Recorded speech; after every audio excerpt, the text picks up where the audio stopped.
outage. We haven't had electricity all night.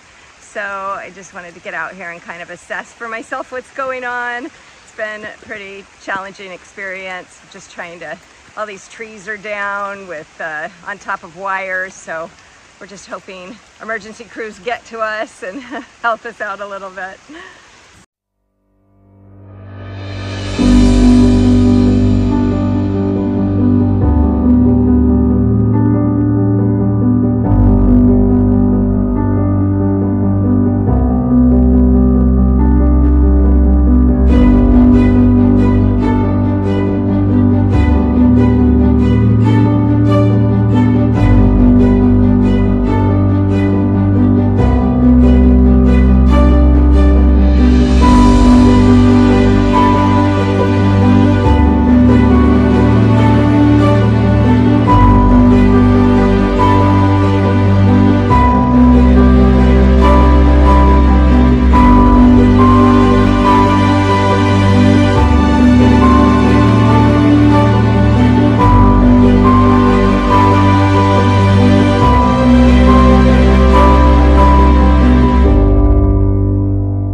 Thank you for watching. If you found this update informative, please give this video a thumbs up, subscribe to the channel, and turn on notifications so you never miss the latest breaking news and in-depth analysis.